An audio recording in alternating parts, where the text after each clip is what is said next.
A day off. Who takes days off?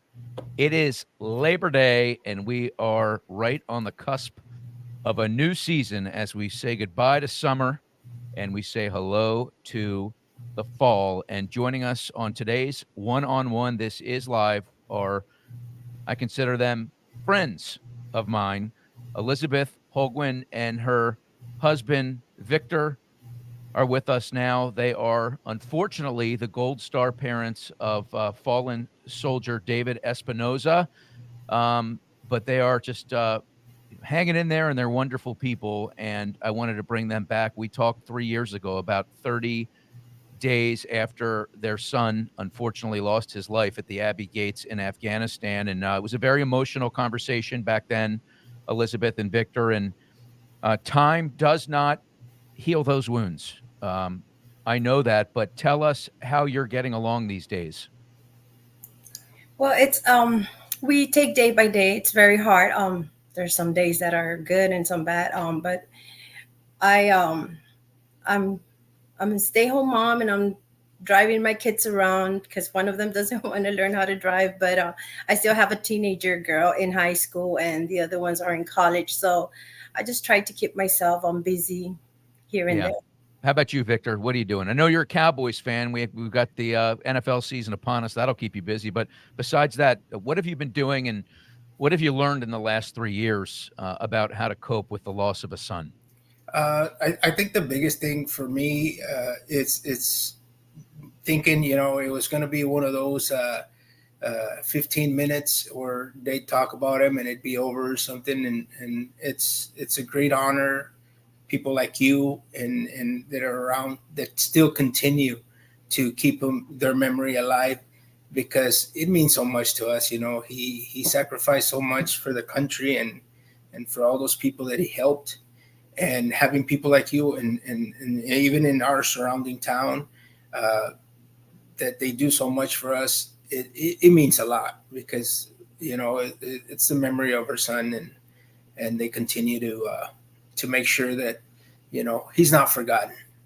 Yeah, I'm going to try and bring up some images of him now. I'm not so great on my computer, but we'll just go one at a time here. Can you see this? Yes. Handsome young man, your son. So he was a Cougar. He played football. Maybe that's where he got his love of football, was through you, Victor. What do you remember about this picture and the young man in it? He was always little. He wasn't very tall or nothing. So I remember back in those days, he there was a couple of times where he would cry to us when we would go pick him up for practice and stuff because he would do all the practice and all. And when it came to game time, because he was so small, I don't know if the coaches kind of didn't want to play him a lot. He would get in some plays, but he just didn't play enough. And he felt like, here I am working my butt off at practice and doing the best that I can. And then game time comes around and you only put me in a few plays. So that's one thing that he didn't really like about when he played. Mom, look at this picture. Look at this handsome young man of yours. I'm guessing this is a high school graduation, 2019. Yeah, that was his high school graduation. Very proud of him. He always made sure he would always ask me, "You proud of me, Mama?" Which I was always up to this date. Yeah, of course. And Victor, you're his stepfather, but that doesn't matter because you were like a father to him, and you grew so close. What do you think about when you look at this picture here? Oh, very proud of him. Very proud of him. And like you said, he came into my life when he was about to be 3 years old. He wasn't three yet, but he was pretty close to it. And so, like I said, he was never my stepson, and I was never his stepdad. Yeah. And that moment was very proud. That was his graduation from when he became a Marine. Yeah. So, did he like wearing the uniform? Did he ever tell you what it was like to throw on the uniform and represent his country? He didn't mind wearing like camis and what he's wearing there. Needed what he did not like at all was the dress blues. I don't know, for whatever reason he did not like wearing it. But other than that, he was fine wearing anything else he wore. Yeah. It's so good to see the two of you.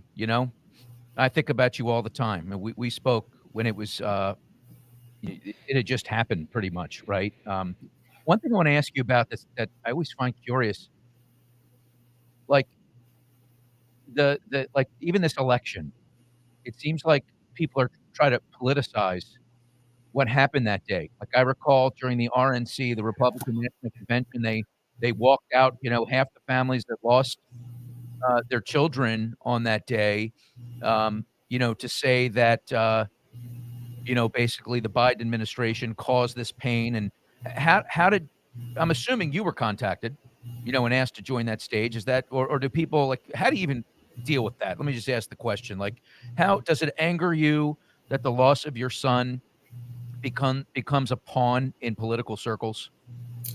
When it comes to politics, we really don't like to talk about that because, like you just mentioned, it throws away from our son and from our beliefs as herself. So, with that, we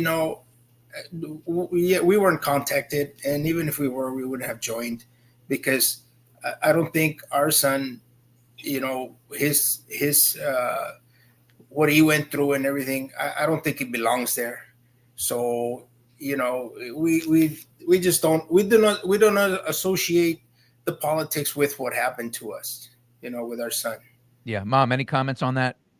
Um, no, I just stand like my son. We stand for the red, white, and blue, which is the flag. Yeah, enough said, right? Yes. So your son was 20 years old, and he was deployed in April of 2021. First, he was in Jordan, and everything went fine there, right? And then he moved on to Afghanistan, where he was only there for a week before that horrific attack. And I asked you once upon a time when we last spoke what he last said to you, and he told you he loved you. Of course, that's what kids tell their moms and their dads, right? And everything's going to be okay.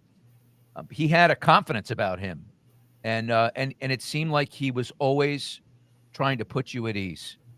Talk about that big heart of his, Elizabeth, and how he always wanted to make sure everybody in the room and everybody that loved him and everybody that worried about him was at ease. Yes. Even with everything going over there, a lot of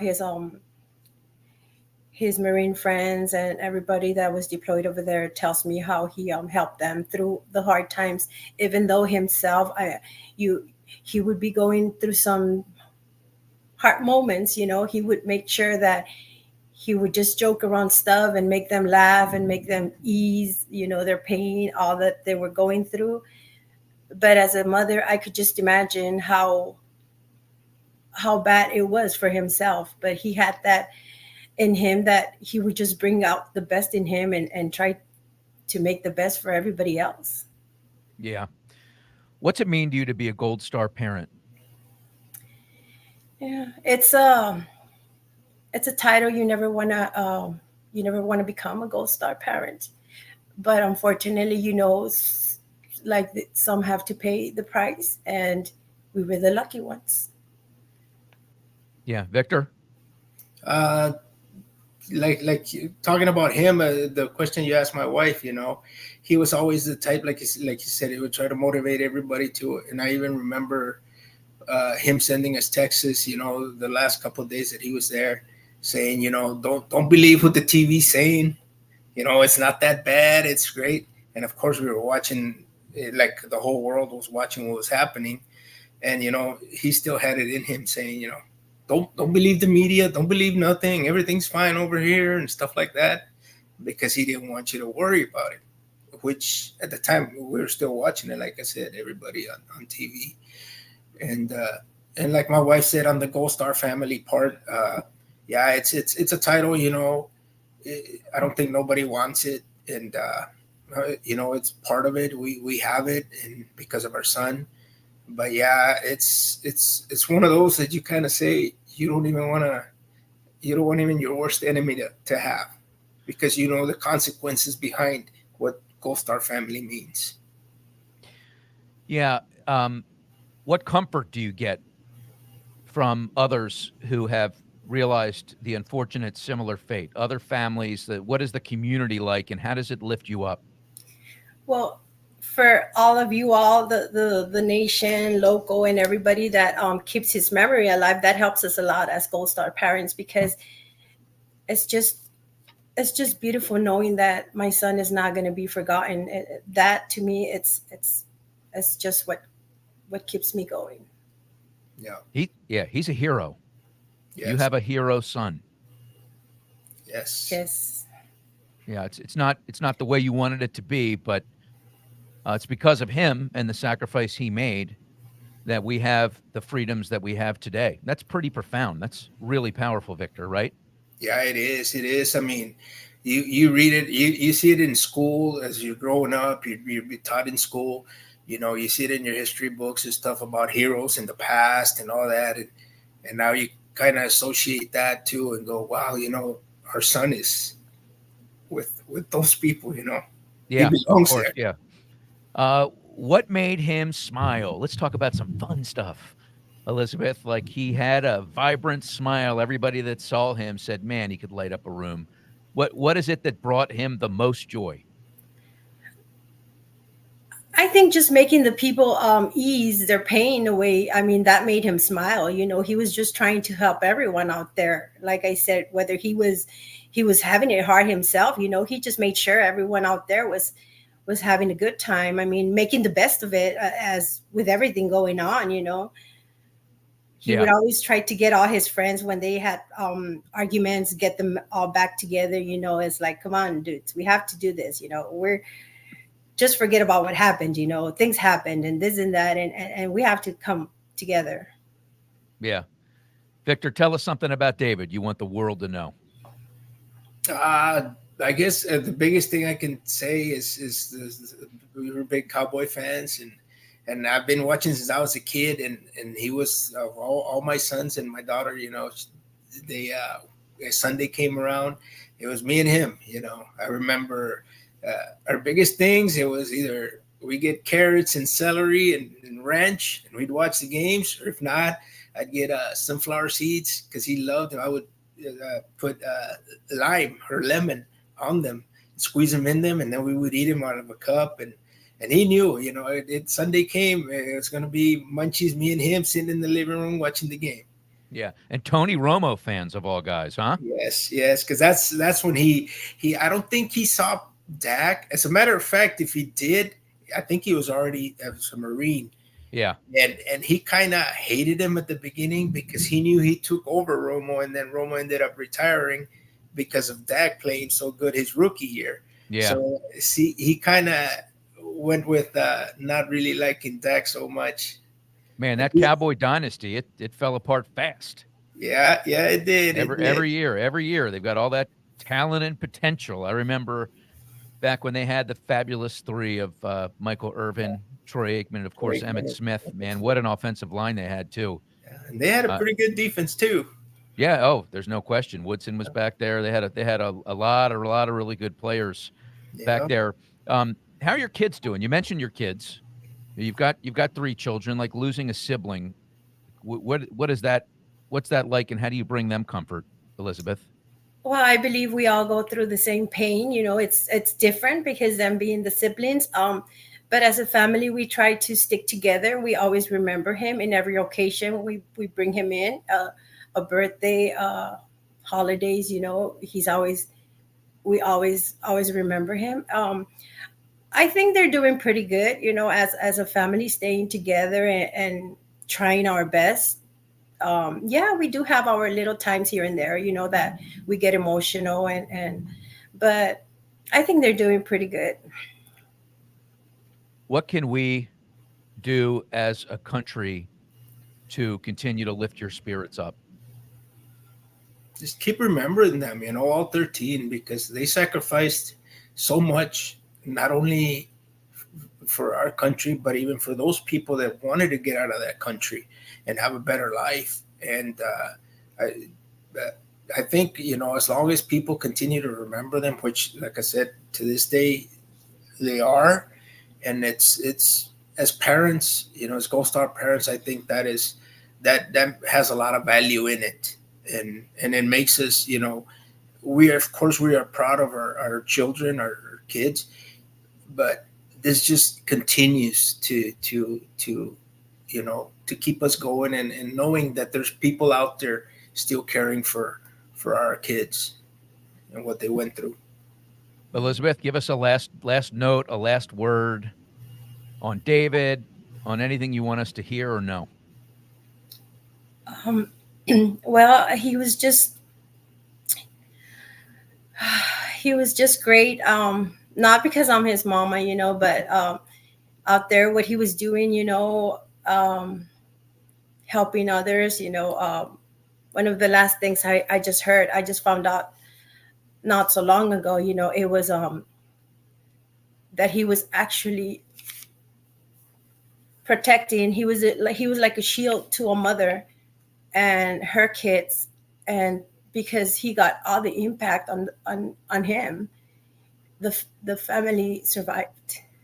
Those kids and their mom survived because of my son. So it's just, I could just imagine him. I could just picture him, how he would have done that, because that's how he was. That's the kind of person he was out there doing, trying to make that difference. He was a blessing, and he continues to be. And I will never lose touch with the two of you. Always here for you in any way that I can be. And I appreciate your time. I'm going to send you some more good swag. I know I once sent you a bunch of sweatshirts and T-shirts, and you proudly wore them. Love you guys. Love your family. Love David.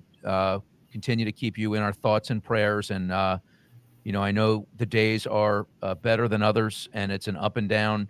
But we are here, and he will never be forgotten. Thank you so much. Thank you. All right. We'll talk to you again really soon, okay? I appreciate you too. And I need you to give me your address. Elizabeth, resend it to me. I'm going to send you some new stuff. And I have something up my sleeve for Victor to commemorate the NFL football season. So don't forget to send me your address, okay? Thank you. All right, we will talk to you really, really soon. I'm going to remove you from the stage now, and we will talk very, very soon as I wrap up this very touching episode of One on One. Donna, if you could remove them, thank you very much. Wow, that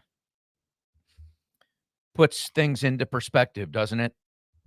It's so sad and yet so inspiring all at the same time. And so one-on-one, this is what we're going to do. It's not always going to be about the mortgage business, right? Sometimes it's going to be about the stuff that really matters.